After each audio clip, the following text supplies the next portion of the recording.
بسم الله الرحمن الرحيم.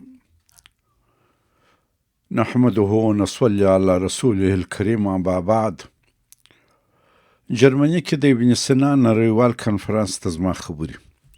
دوستانو، فاروق اعظم یم. په یک شنبه 18 دسمبر 2022 په جرمني کې د ابن سینا نړیوال کنفرانس د شیلر انسټیټیوټ په همکاري یو مهمه ناسته درلوده چې زه هم د ښاغلي داود عظیمي چې د ابن سینا کنفرانس مشر دی له هغه خوا دعوت سوی وم. کنفرانس کې د نړۍ د بیلو بیلو هیوادونو متخصصینو د افغانستان پر اوسنۍ وضع او څرنګه مرسته ورسره وسي خبرې وکړې. خارجیانو هر چا افغانستان له خپلو عینکو کاته او دلته اقتصادي حالت ډېر خراب ګاڼه. ما کنفرانس ته وویل هیڅوک نه وایي چې افغانستان اوس ګل و ګلزار دی. اوږده ویرانوونکي جنګ ډېر څه دلته خراب کړي دي. ډېرې ناخوالې سته چې باید توجه ورته وسي. خو دومره هم خراب نه دی لکه څنګه چې غربي میډیا ښیي. دلته مثبت نکات تر منفي ډېر دي. مثبت نکات جلي دي. راسئ په اوسني افغانستان کې و فرصتونو او ګواښونو دواړو ته یو زغلنده نظر وکړو او بیا د هغه څخه یو نتیجه واخلو چې څه وکړو. څو وپوهېږو کوم ځای کې څنګه مرسته باید وسي. په افغانستان کې ما ورته وویل چې موجوده فرصتونه کم دي. کوم فرصتونه اوس موجود دي چې پخوا یا نه وه یا ډېر کمزوره وه. اول امنیت. تیر 4 لسیزې افغانستان کې امنیت نه و. اوس الحمدلله سرتاسري امنیت دی او داسې کلی نسته چې د امارت کنټرول باندې نه وي. زه د هیواد مختلفو ولایاتو ته شپه ورځ تللی یم. بالکل امنیت دی چې دا یو ډېر غنیمت فرصت دی. تیر 20 کاله چې ټول دنیا حضور درلودی او د دنیا لوی طاقتونه دلته وه، امنیت نه و. دوهم عام عفو. امارت په کابل کې د قدرت د نیولو سره سم خپلو مخالفینو او دشمنانو ته عفو وکړه. داسې عفو چې د نړۍ په تاریخ کې ساری ډېر کم دی. داسې عفو چې غربي نړۍ بالکل ورسره نابلده ده. دلته هغه کسان آرام او په عزت ژوند اوس کوي او امنیت امارت ساتي چا چې د هغو کسانو پر سینو مډالونه ټومبل چې ډېر طالبان یې وژلي او کورنۍ ور بې عزته کړي وې. دریم ګډ کار. افغانستان کې 4 لسیزو جنګونو ډېر دښمني خلق کړي دي او خلک یې یو او بل ته سخت بدبینه کړي دي. په وینو یې سره لړلي دي. هر حکومت چې پر قدرت راغلی دی د تیر حکومت خلک یې شړلي دي، تعذیب کړي دي. امارت دا کار ونه کوي. پخواني ټول دولتي کارکوونکي یې تر خپله وسه ساتلي دي.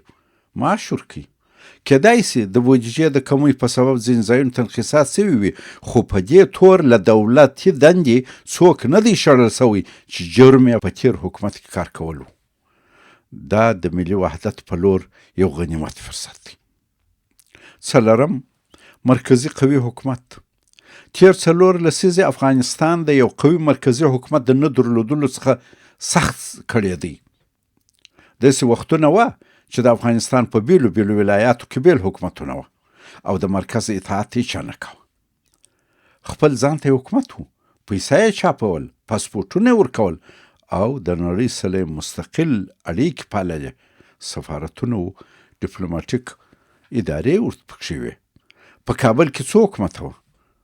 داسې وخت هم و چې په یو وخت او یو ځای کې فقط یو دیوال ترمنځ 2 کسانو د جمهور رئیس په توګه لوړه کړې ده. صدر اعظم، وزیر، والی، حتی یو قومندان د ولسمشر او اعلی سرقومندان امر نه مانه. اوس دا د قدرت جزیرې نور نسته او د مشر امر پر ټول هیواد نافذ دی چې دا هم د ښې حکومتولۍ لپاره یو بنیادي کار دی. دا پخوا نو. اوس دا ستا یو حکومت دی، مضبوط، مرکزي او امر یې چلیږي. 5 ملي وحدت. ټولې نړۍ به دا ویل چې که طالبان قدرت ونیسي په هیواد کې به داخلي جنګونه وي او حتی د دنیا ډېرو مهمو سیاستمدارانو، جمهور رئیسانو او مشرانو به د هیواد د تجزیې خبرې کولې. دا هر څه اوس برعکس ثابت شوه چې هیواد متحد دی او دا هماغه بهرني قوتونه وه چې موږ ملي وحدت یې را خراب کړی و. اوس ګر خلک یو ځای اوسیږي او د یو ښه ژوند په امید. شپږم، د مالکیت احساس. په تیرو 4 لسیزو کې حکومتونو په زغرده هیڅ ادعا نسوای کولای چې دوی مستقل دي او په چا پورې تړلي نه دي. یو مشر به ویل چې زما په رګونو کې د شوروي سوسیالیستي اتحاد د محبت وینه ګرځي، او بل مشر به بیا ویل چې زه او زما فوج د واشنګټن د دفاع لپاره جنګیږو. نن داسې نه ده. د امارت مشر په زغرده علماو ټولنې ته چې زه هم ناست وم وویل چې موږ په چا پورې تړلي نه یو، خپلې فیصلې په خپله کوو. اوس په حکومت کې د وطن د مالکیت احساس له ورایه لیدل کېږي. زه د وزیرانو سره کښېنم، اما هغوی هر یو ماته وایي چې موږ مسلمانان یو او د دې وطن خلک یو، مرګ لرو، که هسې کار راڅه ونه سي چې په هغه ورځ آخرت شرمنده یو او دې خلکو ته سترګې بیا نه لرو. د امارت د هر مشر سره د وطن د خدمت جذبه ده. دا یو لوی تغییر دی، دا یو لوی فرصت دی. اووم، د هیواد پرمختیا. افغانستان ډیر طبیعي ذخایر لري او غواړي هغه راوباسي. د معدنو استخراج د دولت د نورو سکتورونو د ودې سبب سي. امارت په خپله ډیره کمه بودیجه هر ځای عمراني کارونه روان کړي دي، یا د دې معدنیاتو د عایده څه یا د ګمرک د عایده څه، یعنې د کار اراده سته.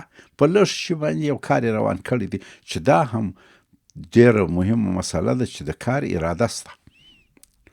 اتم، افغانستان د سیمې د اتصال نقطه. تیر 200 کاله افغانستان د یو حایل او بفر زون په توګه ساتل سوی دی. اوس امارت کوشش کوي افغانستان د یوې مهم څلورلارې پایس چې د سیمې او نړۍ د اتصال محل وي راڅرګند سي. که سیمه او نړۍ همکاري وکړي، د افغانستان جغرافیایي موقعیت به د ټولو په ګټه ثابت سي. امارت دغه شي ته متوجه دی او غواړي چې دا افغانستان د بفر زون څخه د هب اف کنیکټیویټي ته راوباسي، د حایل حالت څخه و د اتصال په نقطه بدل کړي، چې دا یو فرصت دی. دا خو فرصتونه ډیر دي، دا یا مهم اته فرصت و ما وویل. په افغانستان کې ګواښونه هم سته. ما درته ویل چې غرشي ګلزار نه دی، نه، ګواښونه هم سته. هغه ګواښونه کم دي. اول نړیوال ګواښونه دي چې تر اوسه پورې لا ختم سوي نه دي. مثلا جنگ پوره ختم نه دی. پر کابل او ولایاتو د امریکا ډرون الوتکې ګرځي او تر اوسه امارت پر خپل فضا پوره کنټرول نه لري. دوهم، خارجي مداخله ختمه نه ده. زموږ ګاونډیان او نړیوال اوس هم د امارت مخالفین د ځان سره ساتي او ملاتړ یې کوي. مخالفین په همدغو هیوادونو کې د امارت پر ضد غونډې کوي، وایي چې امارت یې د نورو په چارو کې مداخله نه کوي، مګر دوی خپله دا دی کوي. دریم، دشمن تبلیغات. غربي میډیا چې تاسو خلاصه کوي او غوږ ورته ونیسئ، ټول د امارت پر ضد د پخوا په شان تبلیغات کوي، او غرب د هغو رسنیو مالي ملاتړ کوي چې د امارت پر ضد پروپاګنډ کوي. د مغزونو فرار. د مغزونو فرار بل هغه ګواښ دی چې غرب افغانستان ته متوجه کړی دی. د دې دپاره چې امریکا له خپلې فاحش ماتې د امریکا د خلکو او نړیوالو د نظر واړوي او خپل ملامتیا پر طالبانو واچوي، د سپټمبر 2021 په لومړۍ اونۍ کې تقریبا 123,000 افغانان له افغانستان څخه د دروغو په دې باندې وایستل چې دغو خلکو د اشغالګرو سره کار کړی دی او اوس یې طالبان ټول وژني. په زرو هغه کسانو چې همدا اوس دولت کې کار کوي او معاش اخلي فورمې ډکې کړي دي چې غرب ته ولاړ سي، او په دروغو یې دا په فورمو کې لیکلي دي چې امارت یې د کور غړي ځینې ورمړه کړي دي او ځینې نور تر تهدید لاندې دي، او دوی اوس له یو پټ ځایه تماس ورسره نیسي، په داسې حال کې چې په وزارتو کې ناست دي. دا فرار د مغزو ډېر خطرناک دی، ځکه چې وطن دوی غواړي چې وطن د تعلیم یافته او د فهمیدو خلاص کړي. دا د دښمنۍ یو حرکت دی. پنځم، اقتصادي بندیزونه. تاسو ګورئ د تیر نظام بودیجه 80% پر خارجي مرستو ولاړه وه. خارجیانو تر ماتې وروسته یو دم خپلې مرستې بندې کړې او زموږ ملت یې له لوږې او فقر سره مخ کړ. دا یو جنایت دی. دا د بشر د حقوق منتها نقص دی چې پر یو ملت لوږه وتپل سي، هغوی د سجمي مرګ ته ورټېل وهل سي. شپږم، د افغانستان مرکزی بانک پیسې بندول. د غرب لخوا د امریکا د خوا زموږ 9,000 میلیون ډالر امانت بند دي، یا هغه په خپله خوښه مصرفوي یا هیڅ نه راکوي. زموږ بانکي نظام دوی فلج کړی دی، بندیزونه یې لګولي دي. دا ټول ښکاره ظلمونه دي چې زموږ د عام ولس سره کېږي. اووم، پانګونې ته لویه ضربه. د امارت په رسمیت نه پیژندلو، د پیسو په بندولو، د بانکونو په نظام په فلج کولو، دا ټول هغه پانګوال ویروي چې په افغانستان کې پانګونه وکړي. لوی نړیوالې کمپنۍ د امریکا د بندیز له ویرې په افغانستان کې پانګونه نشي کولی. دا هم یو لوی ظلم دی چې د ملت سره کېږي. اتم، نړیوال مختلف فشارونه چې خلک په داخل او خارج کې د امارت پر استحکام او دوام مشکوک کوي. فشارونه دي، مخالفین پرېږدي چې په دوی په وطنو کې جلسات وکړي د حکومت پر ضد. هغه ته به د امارت پر ضد هغه بیا دوی پراخ کوریج ورکوي، پراخ تبلیغ کوي. دلته خلکو کې اذهان مغشوش شوي، یا فرضاً پیسې بندي کړي دي، یا نو په رسمیت نه پېژني، یا بندیزونه چې د مخه مو وویل. دا ټول هغه نړیوال مختلف فشارونه دي. داخلي ګواښونه هم شته. دا پورته موږ 8 فرصتونه وویل مهم، بیا مو 8 ګواښونه چې خارجي راڅرمه کړي دي. داخلي ګواښونه هم شته. اول، امارت ته له پخوا بې شمېره ناخواله پاتې دي، لکه یو د بل سره دښمنۍ، یو پر بل عدم اعتماد، پر پردو د تکیه کولو کلتور، اداري فساد، اخلاقي فساد، مخدره موادو استعمال. په میلیونو خلک په مخدره موادو اخته دي، بیچارهګان.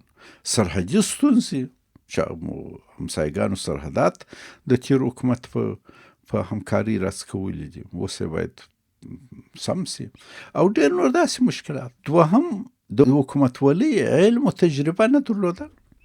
افغانان من حیث کل د ښه حکومت کولو تجربه نه لري. تیر 100 کاله پر افغانستان د غرب تعلیم یافته حکومت وکړ، نه یوازې چې ناکام و، بلکې یوازې د لوی مصیبتو سره مخ کړ. زموږ ملایان نه یوازې د حکومت کولو تجربه نه لري، بلکې دا سبق هم نه دی ویلی، اوس یې زده کوي. دا یو بل مشکل دی. دریم، منحط کلیوال ذهنیت. پر افغانستان پخوا د ښارونو تعلیم یافته حکومت کاوه، اوس د کلو ملا او عام خلک حاکمان دي. اوس تر ډېره حده پر امارت وروسته پاته کلیوال ذهن مسلط دی. کلیوال منحط ذهن مسلط دی چې که مثبت تغییر پکښې را نسي، عواقب یې ډېر وخیم دي. او ما دا خبره بار بار د امارت خلکو ته کړې ده چې که موږ غواړو چې دا وطن د اسلام د روح په چوکاټ کې د 21مې پیړۍ سره روان کو، نو د دغه منحط کلیوال ذهنیت باید ځان را خلاص کو. د هغو سختګیرو متحجرو خلکو او غلاتو په قول ونه کو. موږ باید د اسلام روح وساتو او د دنیا سره همګام ولاړ سو، چې د دنیا سیالان سو. دا خپل هم یو ګواښ دی. د دې ټولو کې مناسب حل لار کومه ده؟ د حل مناسبه لار ما عرض وکړي چې هغه د امارت په رسمیت پیژندل دي. اوس چې امارت په رسمیت نه دی پیژندل سوی، هر څه چې امارت کوي څوک نسته چې ورته ووایي. ولې؟ په رسمیت پیژندل به امارت د نړیوالې ټولنې غړی کړي. دغه غړیتوب به امارت ته نړیوال مسؤلیتونه راجع کړي چې په مراعاتولو به یې مجبور وي. یو مسؤلیت ډک دولت به سي، بینالمللي مسؤلیتونه به ورته راجع سي. که امارت د اسلامي همکاریو د سازمان لخوا په رسمیت وپیژندل سي، د رابطه عالم اسلامي، اسلامي هیوادونو او اسلامي سازمانونو سره به راشه درشه ډېره سي، او د اسلامي معلومات تبادله به تقویه سي. دا به په امارت کې د افراطي کسانو، متحجرو او غلاتو د نفوذ ساحه محدوده کړي. دا یو ډېره مهمه خبره ده. سفارتونه به فعال سي. که امارت په رسمیت وپیژندل سي، په خارج کې به زموږ سفارتونه ته د امارت په 100 کسان سفیران، ډیپلوماټان ولاړ سي. دوی او اولادونه یې چې کله بیرته وطن ته راګرځي خارجي ژبې به زده یې عصري علوم به یې ویلي د نړیوالو سره به راشه درشه وي فهم تفهیم به یې زده کړی وي بلد سوي وي چې دا ډېره مهمه ده. د امارت پېژندل داسې هم یو مهم کار مخ کولی سي. په رسمیت پېژندل به داخلي او خارجي پانګونې هم وهڅوي. بانکي نظام به سم سي. تجارت به رونق پیدا کړي، خلک به سرمایه ګذاري وکړي، پانګونه به وکړي، لوږه به ختمه سي او په راتلونکي کې به افغانستان په ځان بسیا سي. بل دا چې افغانستان ډېر طبیعي زیرمې او معدنونه لري. که افغانستان په رسمیت وپېژندل سي، ګاونډیان او نړیوال به د دغو طبیعي زیرمو را ایستو ته موقع پیدا کړي. همسایګان به هم ګټه وکړي، موږ به هم ګټه وکړو، دنیا به هم ګټه وکړي، موږ به هم ګټه وکړو. دنیا به زموږ د منابعو څخه استفاده وکړي، موږ به د خپلو منابعو استفاده وکړو. دا طبیعي منابع به د بشریت په نفع تمام سي. په رسمیت پېژندل به د افغانستان جغرافیایي موقعیت د سیمې د یو بېساري تجارتي تبادلې د مرکز او څلور لارې په حیث رابر کړي، چې مرکزي ایشیا به د خلیج او جنوبي ایشیا سره او ختیځه ایشیا به د غربي او جنوبي اسیا سره وصل کړي. دا وطن به د بفر زون څخه د هب اف کنیکټیویټي سي که افغانستان په رسمیت وپېژندل سي. ما یو تعداد نورې خبرې م وکړې، خو په دا څو خبرو باندې اکتفا کوم. امید چې مفید واقع سوي وي. السلام علیکم ورحمة الله وبرکاته.